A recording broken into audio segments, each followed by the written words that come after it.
Today, I want to show you an old Taoist teaching, the law of non-attachment, how to love someone fully without clutching them, without holding them hostage to your own fear.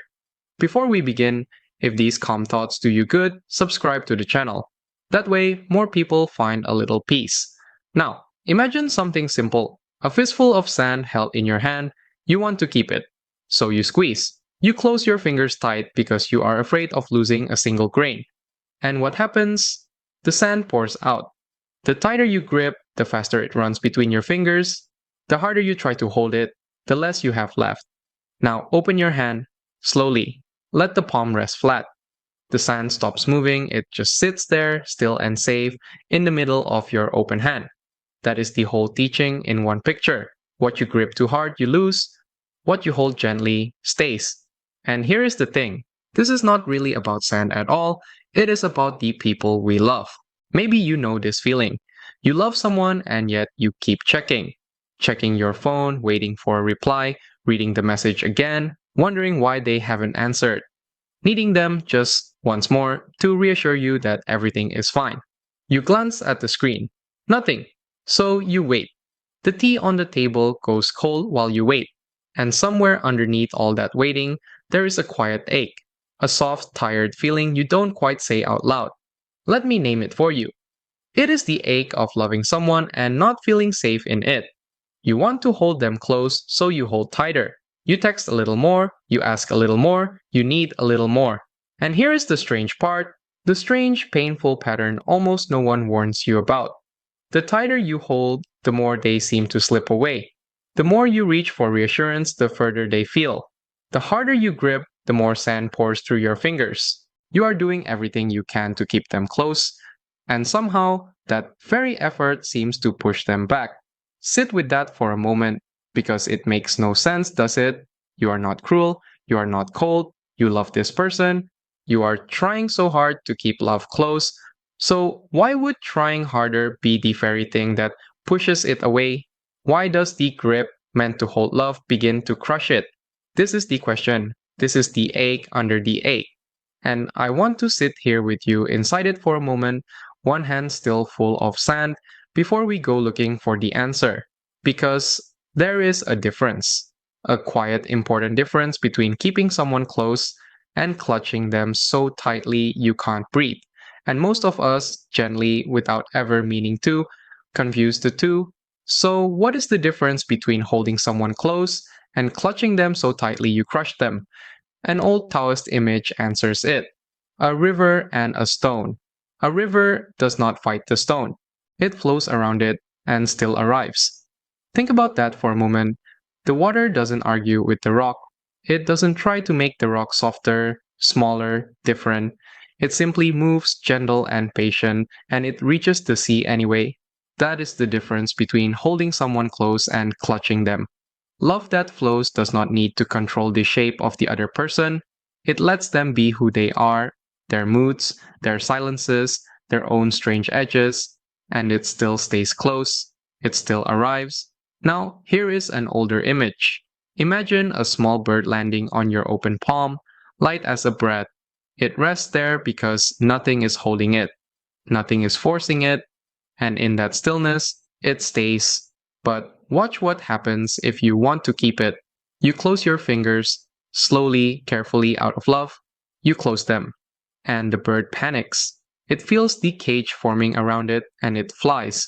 The very thing you did to hold it is the thing that made it leave.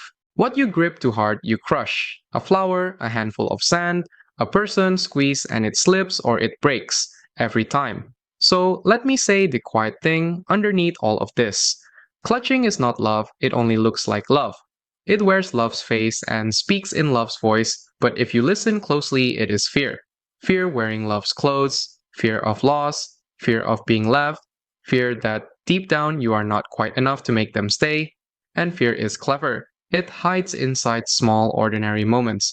It's the need to know exactly where they are, all the time. It's reading their quiet as rejection, their distance as a door closing. It's that late night pull to text, "Where are you?" and to sit there watching the screen. It's trying so hard to become indispensable that you forget to simply be yourself. None of that is loving them more. It's holding on tighter, and hoping the grip will feel like safety. Maybe you know this feeling, maybe you're feeling it right now. Let me pause here for a moment. Tell me in the comments, which of these thoughts touches you most today? I read them and they mean a lot. And if these words reach you, take a moment and subscribe. I ask for nothing more. Then let's step back into the teaching softly, because I know what's rising in you as you hear all this. There's a worry, a real one, and it's honest, so let's say it out loud. If clutching pushes them away, fine. But if I loosen my grip, if I truly open my hands, won't they just leave faster? Isn't the holding on the only thing keeping them here at all? That's the fear underneath everything. Not a small one, the big one, the one that keeps your fingers curled tight around what you love long after the bird has grown uneasy. If I open my hands, won't they leave? There is an old answer to that, a gentle one. It's about what is truly meant for you, and what was never yours to hold in the first place. And once you hear it, something in your chest may finally let go. So here is the real fear underneath it all. If I open my hands, won't they leave? There is an old answer to that, about what is truly meant for you and what was never yours to hold. What is meant for you will not pass you by, and what leaves was never yours to hold. Sit with that for a moment. It's not a promise, it's not a guarantee that no one ever walks away, it's only an invitation to loosen your hands. In Taoism, there's a word for this quiet trust, wu wei, not forcing, and people hear that and think it means giving up, going limp, not caring, letting everyone walk over you. No, wu wei is not the river surrendering, it's the river still moving. Remember the water that does not fight the stone, it flows around it and still arrives. Wu wei is trusting that you can love without steering every outcome. You stay soft and you stay in motion. And here's the thing about setting someone free, it is not losing them. I know it feels like the opposite, but freedom is the only soil in which real staying can grow. If someone can only stay because they have no choice, that isn't closeness. That's a cage with a nice view. Think of it this way. A person held by chains is a prisoner. A person who stays with open doors is a gift. Same person, same room. But one is bound and one is choosing you every single day, freely. Which one do you actually want? So now, come back to that fist of sand from the very beginning. The tighter you squeeze, the faster it poured through your fingers. This is why sand rests in an open hand, and love rests there too. To love with open hands means letting the person be exactly who they are, letting them come and letting them go without punishing the space in between. No cold silence when they need an evening to themselves. No test to see if they'll chase you. Just open hands and an open door. Let me give you 3 small things to carry into your ordinary days. Nothing grand, small enough to actually do. First, before you reach out to control, before the text, the check, the little tug on the leash, take one slow breath. Take one slow breath with me now. Just one. Feel your hands unclench. Often, that single breath is the whole space you needed.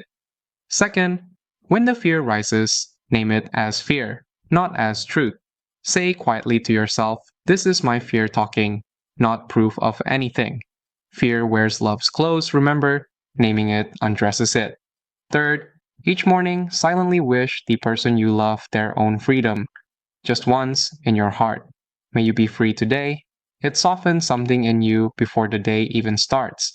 Because love was never meant to be a grip so tight, there's no room to breathe. Real love holds so gently that both of you can rest.